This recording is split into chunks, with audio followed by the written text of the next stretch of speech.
Assalamualaikum warahmatullahi wabarakatuh. Alhamdulillah rabbil alamin, wassalatu wassalamu ala asyrafil anbiya wal mursalin wa ala alihi washabihi ajmain, amma ba'd. Pertama dan selamanya mari sama-sama kita memanjatkan kesyukuran kepada Allah SWT dengan limpah kurnia rahmat dan inayahnya dapat sama-sama kita hadir bagi mengikuti kelas tajwid tahun 6. Okey, baik, insya-Allah bagi meneruskan pengajian kita pada pagi ini, marilah sama-sama kita memulakan dengan membaca Ummul Kitab Al-Fatihah. A'udzubillahi minasyaitonirrajim. Bismillahirrahmanirrahim. Alhamdulillahirabbil alamin, arrahmanirrahim, maliki iyyaka na'budu wa iyyaka nasta'in, ihdinas siratal mustaqim siratal ladzina an'amta 'alaihim ghairil maghdubi 'alaihim waladdallin, amin. Qala rabbi shrah li sadri wa yassir li amri wahlul 'uqdatam min lisani yafqahu qawli, amma ba'd. Okey, baik, insya-Allah pada hari ini kita akan mempelajari ilmu baru tajwid, iaitu mengenai hukum idgham. Seperti mana yang terdapat dalam skrin yang telah kamu tengah sedang lihat sekarang ini, iaitu tajuk mengenai tajuk idgham. Yang mana idgham ni mempunyai 3 bahagian: idgham mutamathilain, idgham mutaqaribain dan idgham mutajanisain. Sebelum kita pergi lebih jauh lagi, marilah kita sama-sama membedah kitab tajwid tahun 6 ini, yang mana pada tahun 6 ini kamu akan mempelajari 5 tajuk besar sahaja, iaitu tajuk idgham yang pertama. Pelajaran kedua adalah hukum ra. Pelajaran ketiga adalah hukum tanwin bertemu hamzah wasal. Untuk pelajaran keempat adalah bacaan khas mengikut riwayat Haus bin Sulaiman an Asim, iaitu mengikut Tariq Syatibi. Dan pelajaran terakhir adalah rukun bacaan Al-Quran. Rukun baca Al-Quran, bukan waqaf. Waqaf tu ada salah sikit, dia ada tajuk rukun baca Al-Quran. Okey, baik. Okey, terus kepada tajuk utama kita pada hari ini, iaitu idgham. Iaitu idgham. Okey, yang mana apabila di akhir pembelajaran ini, kita tengok di atas tu, yang pertama mestilah murid dapat menyatakan pengertian idgham dan bahagian dia.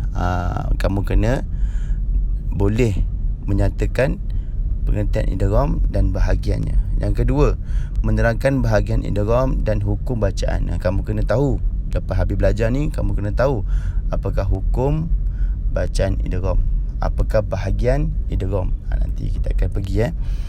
Okey, yang ketiga adalah menerangkan perbezaan hukum idgham. Menerangkan perbezaan hukum idgham. Dan yang keempat, membaca potongan ayat Al-Quran yang mengandungi hukum idgham dengan betul. Ini antara 4 perkara lah. Selepas kita habis kelas ni, 4 perkara ni mestilah kamu dapat, insya-Allah. Okey, baik, kita tengok pada pengertian idgham. Yang pertama adalah idgham pada bahasa. Okey, idgham pada bahasa ialah memasukkan sesuatu ke dalam sesuatu. Apakah dia tu sesuatu tersebut tu? Memasukkan sesuatu ke dalam sesuatu. Ini bermakna sesuatu itu adalah huruf, memasukkan satu huruf ke dalam satu huruf yang lain. Okey, baik, kita tengok pada istilah. Okey, baik, idgham pada istilah ialah memasukkan huruf pertama yang bertanda mati. Huruf pertama yang bertanda mati ke dalam huruf kedua yang berbaris, sehingga menjadi satu huruf yang bertasydid. Okey, ikut Ustaz buat sebab panjang istilah tersebut, idgham pada istilah tersebut panjang, jadi kita pecahkan kepada 3 potongan. Potongan pertama, memasukkan huruf pertama yang bertanda mati, ikut. Okey, yang kedua, ke dalam huruf kedua yang berbaris, ikut. Okey, potongan ketiga adalah sehingga menjadi satu huruf yang bertasydid. Okey, baik. Itu merupakan idgham pada bahasa dan juga pada istilah. Okey, baik. Seterusnya adalah bahagian idgham. Okey, bahagian idgham seperti mana Ustaz sebut tadi ada 3. Seperti mana gambar yang Ustaz tunjukkan. pada awal di dalam grup WhatsApp tadi, ada 3 bahagian, iaitu idgham mutamathilain, kedua idgham mutaqaribain, dan ketiga adalah idgham mutajanisain. Okey, jadi fokus pada hari ini adalah kita pada tajuk idgham mutamathilain. Okey, baik, kita tengok unit pertama, idgham mutamathilain. Perhati, baca dan fahami. Kita tengok contoh yang terdapat pada muka surat tersebut. Okey, mari sama-sama kita ikut baca bacaan ustaz. Izzahaba. Ikut. Izzahaba. Kamu nampak tak pertemuan dua huruf yang sama? Iaitu huruf apa yang sama kat situ? Kita tengok Izzahaba, iaitu huruf zal. Huruf zal, iaitu zal pertama yang bertanda mati dan zal yang kedua bertanda tasydid. Zal yang kedua bertanda tasydid. Izzahaba. Okey, yang bawah dia yudrikum. Yudrikum, iaitu kaf bertemu dengan kaf. Kaf pertama bertanda mati, kaf kedua bertanda tasydid. Okey, seterusnya yukrihunna, iaitu huruf apa yang bertemu tu?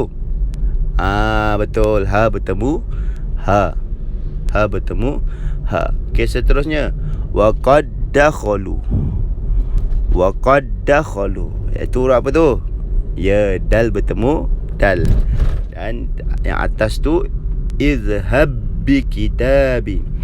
Izhab bi kitabi, huruf apa tu? Ya, ba mati bertemu ba bertanda tasydid. Itulah dia idgham mutamathilain. Okay, apakah dia idgham mutamathilain? Kita tengok bawah tu pengertian dia, iaitu idgham mutamathilain ialah pertemuan dua huruf yang sama makhraj dan sifatnya. Makhraj dan sifatnya, iaitu makhraj ni adalah tempat keluar huruf tersebut. Kalau ba lah, sifatnya ba, maka pertemuannya juga ba. Itu maksudnya idgham mutamathilain. Okey, baik. Apakah hukum bacaan idgham mutamathilain ini? Hukum bacaannya adalah wajib diidghamkan. Wajib diidghamkan. Apa maksud idgham tadi? Memasukkan sesuatu huruf ke dalam sesuatu huruf. Kalau idgham mutamathilain, huruf yang sama dimasukkan tersebut. Okey, baik. Bagaimana cara bacaan tersebut? Bagaimana cara bacaan idgham mutamathilain ini? Okey, cara bacaan dia adalah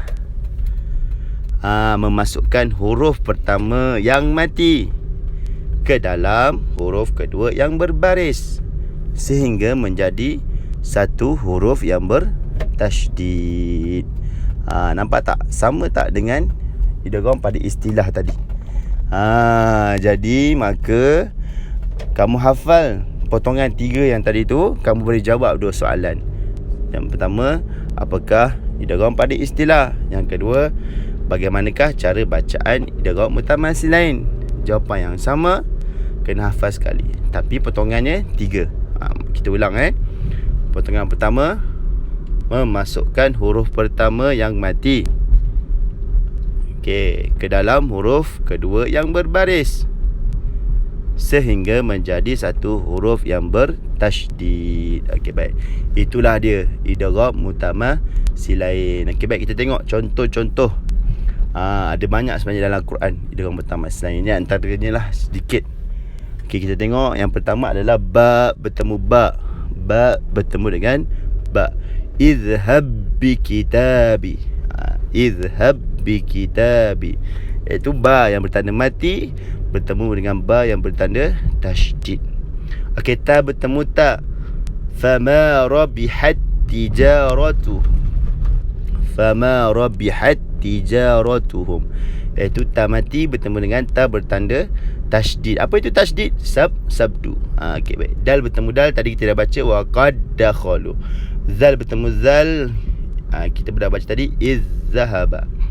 Dan seterusnya, ra bertemu ra, ain bertemu ain, fa bertemu fa, kaf bertemu kaf, lam bertemu lam. Kita tengok wa in kazzabuka fakulli.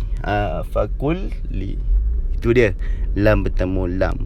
Kalau waw bertemu waw tu Fanadaw walat. Waw bertemu waw, walaupun dia berpisah dengan alif. Itu alif tu sebenarnya mati, tidak hanya pada tulisan tapi tidak pada sebutan. Bukan waw bertemu alif, waw bertemu dengan waw. Fanadaw walat. Okey, ha bertemu ha ni kita dah baca tadi.